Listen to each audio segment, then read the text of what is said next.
Hello there and welcome to SOUQ QUICKE. I am Sarah Owusu-Ansah and I take you around the world in few minutes. Let's get straight into it as we begin in Nigeria, where the President Bola Ahmed Tinubu has said his administration refused to negotiate with or pay ransom to the militants who abducted school children and teachers in Orire local government area of Oyo State. The argument is straightforward. If kidnappers know ransom will be paid, kidnapping can become a profitable business. Nigeria has struggled with the abductions for years, so the government is trying to break the financial incentive behind the crime. The real test is whether stronger intelligence, faster rescue operations, and better protection can make ransom demands less effective in the first place. We refused to negotiate for ransom, negotiate.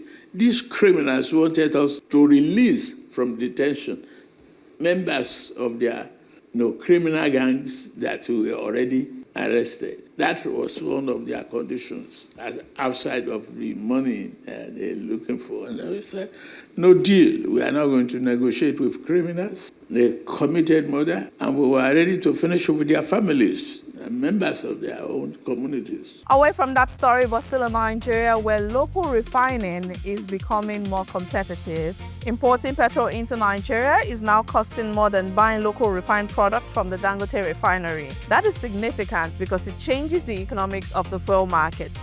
Why does this matter? If local refineries can consistently supply the market at a lower cost, Nigeria could spend lower and fewer dollars importing petrol and reduce the pressure on the naira. But who benefits from this? Local refiners, foreign exchange reserves, and potentially customers if the savings eventually reach the pump.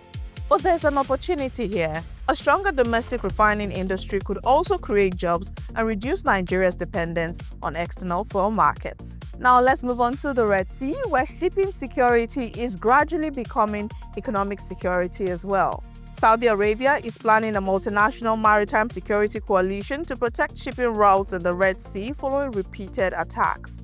The Red Sea is a major trade corridor linking Europe, Asia, and the Middle East.